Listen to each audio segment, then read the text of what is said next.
আসসালামু আলাইকুম, কেমন আছেন সবাই? আশা করি ভালো আছেন। আলহামদুলিল্লাহ আমরাও অনেক ভালো আছি। চলে এলাম আরও একটি নতুন ব্লগ নিয়ে। ব্লগটি সম্পূর্ণ দেখতে থাকেন, আশা করি ভালো লাগবে। আজকের ব্লগটি আমি দুপুরে রান্নাবান্না থেকে শুরু করলাম। তো আজকে কি রান্না করব তাই শেয়ার করব আপনাদের সাথে। তো আজকে আমি রান্না করব, এখানে দেখতেই পাচ্ছেন পাঙ্গাস মাছ আছে। পাঙ্গাস মাছ আর বেগুন ভেজে আজকে আমি ভুনা করব। আর তাও করব হচ্ছে গিয়ে কাঁচামরিচ বাটা দিয়ে। আর কাঁচামরিচ বাটা দিয়ে পাঙ্গাস মাছ আর বেগুনের এই রেসিপিটি এত পরিমাণ মজা হয় বলে বোঝানো যাবে না। মানে না খেলে একদমই বুঝতে পারবেন না, এত পরিমাণ মজার একটা রেসিপি। আর রান্না করব হচ্ছে পাতলা ডাল, তাও আবার আম দিয়ে। আর এই আমের সিজনে আম দিয়ে ডাল তো কত যে মজা, সেটা আসলে বলে বোঝানোর মতো না, সবাই জানে সেটা। আর অনেকে আসলে আম দিয়ে ডাল কিন্তু খেতে পারে না, টক ডালটা খেতে পারে না, কিন্তু আমাদের ঘরে ভীষণ পছন্দ করে সবাই। আমার মেয়ে, আমার হাজবেন্ড, আমরা সবাই খুব পছন্দ করি। তো যাই হোক, ওদিকে ডালের ভিতরে আম দিয়ে দিলাম, একটু পরে ডালটা বাগার দিয়ে নেব। আর এদিক দিয়ে ফ্রাই প্যানে তেল গরম হয়ে গেছে, মাছগুলো দিয়ে দিতেছি, মাছগুলো ভেজে নেব। আর দেখতেই পাচ্ছেন আজকে কিন্তু আমি অনেকগুলো মাছ নিয়ে নিয়েছি, যেহেতু আমি সবসময় অল্প মাছ রান্না করি, যেহেতু আমরা অল্প মানুষ। আর আজকে বেশি মাছ রান্না করার কারণ হচ্ছে গিয়ে, সবাই জানেন যে আমার বড় আপু একেবারের মতো গ্রামে চলে যাবে। আর গ্রামে চলে যাবে যেহেতু, আর তা তো আমি আরও দু একদিন আগে ভিডিওতে শেয়ার করছি। তবে আজকে ফাইনালি চলে যাবে গ্রামের বাড়িতে, ঢাকাকে একদম বিদায় জানিয়ে। তো এই তো দেখতে পাচ্ছেন সব কিছু গাট্টি বস্তা সব কিছু গোল হয়ে গেছে। আর একটু পরে হচ্ছে ট্রাক চলে আসবে। এখন যেহেতু প্রায় 2:30টার মতো বেজে গেছে, 4টার দিকে ট্রাক চলে আসবে। আর মাল ভরা হলেই হচ্ছে ওরা গ্রামের উদ্দেশ্যে রওনা হয়ে যাবে। তো এখানে সব কিছু গুছগাছ হচ্ছে, বড় আপু তো কাজে অনেক ব্যস্ত, যার কারণে রান্না করতে পারবে না। তো আমি রান্না করে নিতেছি, এখানেই খাওয়া দাওয়া করে নেবে।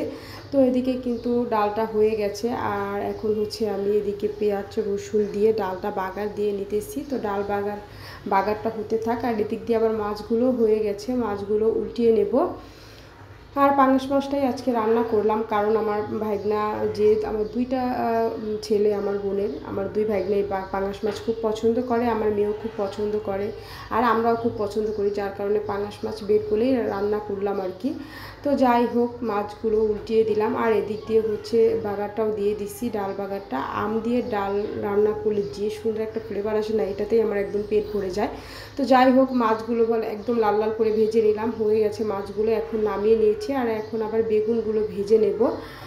বেগুন তো আমার ভীষণ পছন্দের একটা তরকারি, তবে তেমনভাবে খেতে পারি না, কারণ অ্যালার্জিতে খুব সমস্যা, যার কারণে। তো এদিক দিয়ে বেগুনগুলো ভেজে নিলাম, মাছগুলো ভেজে নিলাম। ভেজে এখন মশলাটাকে আমি খুব ভালো করে কষায় নিতেছি। এখানে হচ্ছে মরিচ বেটে নিয়েছি, কাঁচামরিচ, পেঁয়াজ, রসুন বেটে, তারপর হচ্ছে এর ভিতরে একটু হলুদ আর লবণ দিয়ে মশলাটাকে খুব ভালো করে কষায় নিতেছি। কাঁচামরিচ বাটা খাওয়া কিন্তু স্বাস্থ্যের জন্য খুবই উপকারী গুঁড়া মরিচের থেকে। আর কাঁচামরিচ বাটার রান্না হয়তো দেখতে তেমন একটা সুন্দর লাগে না, কিন্তু খেতেও কিন্তু অসম্ভব মজা হয় কাঁচামরিচ বাটার তরকারি। যারা খান অবশ্য তারা জানেন, কিন্তু যারা খান না আমি তাদেরকে বলবো একবার হলেও ট্রাই করবেন, যে কাঁচামরিচ বাটা দিয়ে মাছ ভুনা করে খেলে কিন্তু অনেক মজা হয়। যদিও দেখতে ভালো লাগে না, কিন্তু খেতে অনেক মজা হয়। তো যাই হোক, মশলাটাকে খুব ভালো করে কষিয়ে নিয়ে আমি পরিমাণ মতো পানি দিয়ে দিলাম। আর এবার হচ্ছে আমি ভেজে রাখা বেগুনগুলো সব দিয়ে দিলাম।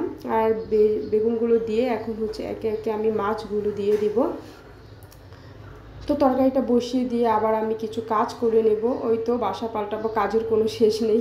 আজকেও আমার প্রচুর কাজ আছে, এখনও পর্যন্ত অনেক ধোয়াধুয়ি বাকি আছে, ওগুলো ধুতে হবে। তো যাই হোক, এই তো দেখতেই পাচ্ছেন রান্নাবান্না শেষ হয়ে গেছে আমার। আম দিয়ে ডাল, আর এখানে বেগুন দিয়ে কাঁচামরিচ বাটা দিয়ে হচ্ছে পাঙ্গাস মাছের তরকারি। এই রেসিপিটা কিন্তু অনেক মজার, একবার হলেও ট্রাই করে দেখবেন, আশা করি খুবই ভালো লাগবে। তো যাই হোক, আজকের ভিডিওটা এই পর্যন্তই। কেমন লেগেছে আমার রান্নার রেসিপিগুলো আপনাদের কাছে অবশ্যই কমেন্ট করে জানাবেন। ভালো লাগলে লাইক কমেন্ট শেয়ার করে দিবেন। আজকে এই পর্যন্তই, সবাই ভালো থাকবেন, সুস্থ থাকবেন। আসসালামু আলাইকুম।